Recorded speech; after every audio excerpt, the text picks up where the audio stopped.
You know, it used to be, remember when you first went over to somebody's house for a birthday party? Huh? You remember that? Remember it was like, oh, Kenneth is having a party and you got an invitation. Remember that shit? You got an invitation. And that shit said Kenneth's house. Or if his parents were divorced, you'd be like, Kenneth's dad's house. 1 p.m. to 2 p.m. That shit only lasted an hour. When you were a kid, boy, that shit lasted 1 hour. And dude, you got up early. You got up early as hell. And a lot of times, if we had to get somebody a gift, what my mom would do is say, look around the house. Find something Kenneth would like. And that was like a test as to how greedy you were or not. Because you know good and well, I'm not giving Kenneth the nice shit. You know good and well, I ain't giving little itchy ass Kenneth the good shit.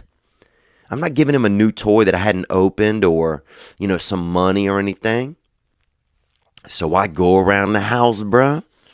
Come back to my mama about maybe an hour later. Have something all just in a little box or bag. My mom looking there, it would just be like my bed sheet, just folded up. I'd be like, this is for Kenneth. My mom would be like, what the fuck? You giving Kenneth their bed sheet? That's insane. Go find something else for Kenneth.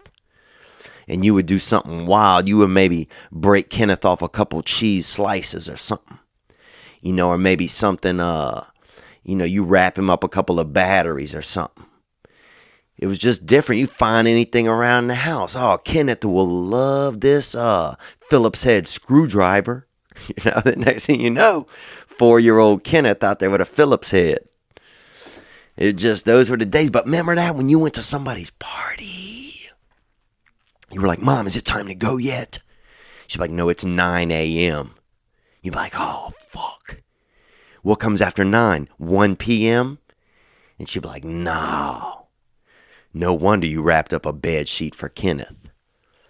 But that was it. You were so excited. You would brush your hair. You would comb your hair and brush your hair. I remember combing and brushing my shit.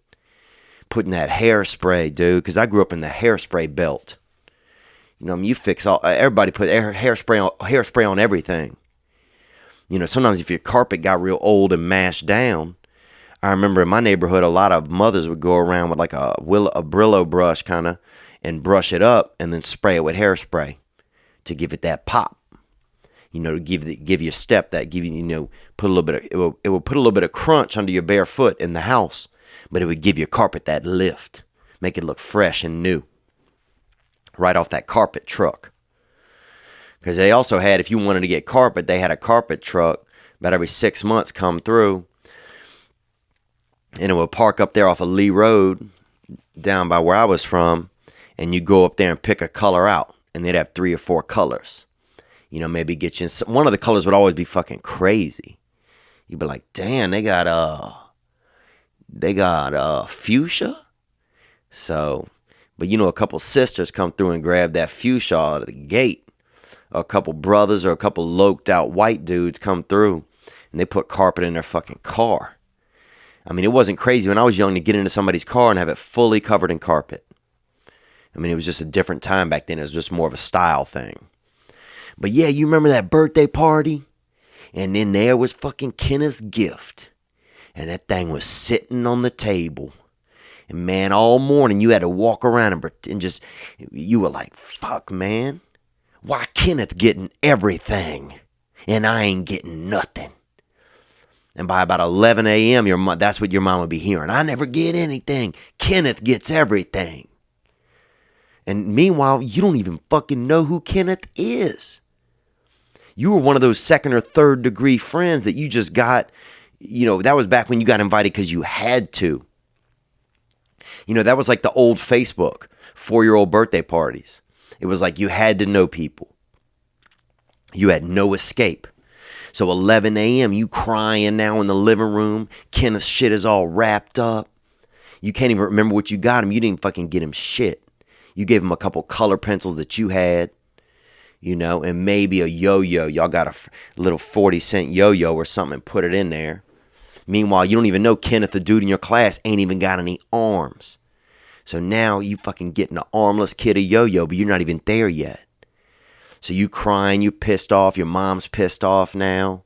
She's yelling, fuck Kenneth. Fuck Kenneth's party. And now you're defending yourself. You're defending Kenneth.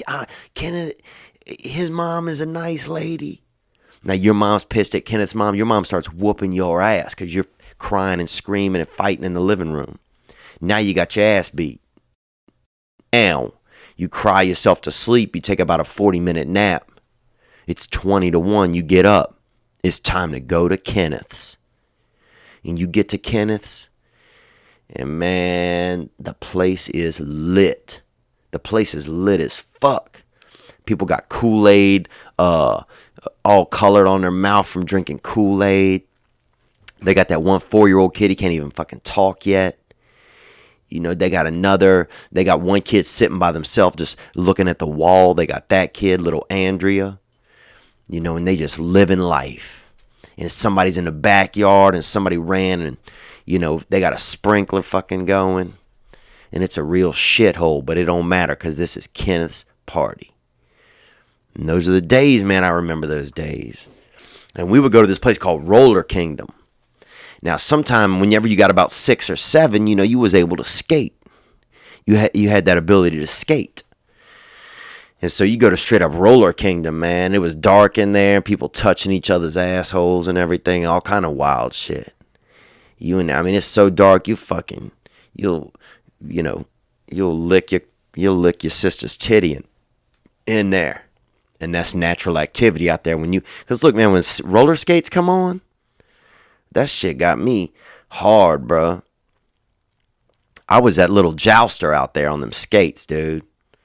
I'll be jousting with an I'll be out there just skating, but with that erection. And when you're young and you get that erection, boy, I don't kind of hide it. Now if I get an erection, I'm like, oh, somebody's going to complain or start something. But when I was young, over there by Roller Kingdom, and I'm popping off, and I'm sprouting, I'll push my pelvis forward, boy. I skate penis first, boy. I want everybody to see that I'm here to battle the dragon. And that's how I do it. And those were fun, man. I remember little kids' parties. Dude, one kid's house I went over to, I was just hit puberty. I went over to this one boy's house. And I didn't even go to the fucking party. Dude, the party's in the backyard. I saw his sister's bedroom. Dude, I stopped in there. Had my head in her panty drawer, bro. Dude, I had my face in that panty drawer for probably, that whole hour. That whole hour birthday. Because come about 1:55 p.m., boy, I heard my mom calling from the living room or honking. My mom was that fucking mom that would pull up and honk. Start honking. She didn't give a fuck about meeting your mom. She didn't give a damn about meeting your dad. She was like the only single mom. So then all these dads were always trying to meet her and shit and walk me out to the car. My mom didn't give a fuck. My mom wouldn't even stop the car sometimes. She'd slow down as slow as a car could go. Which is maybe about, 40 feet every maybe 7 seconds. She would slow down as slow as you could go. And then you'd have to get in, man. My mom wasn't fucking playing. My mom didn't play. My mom was efficient and pissed off. And that's where I came from.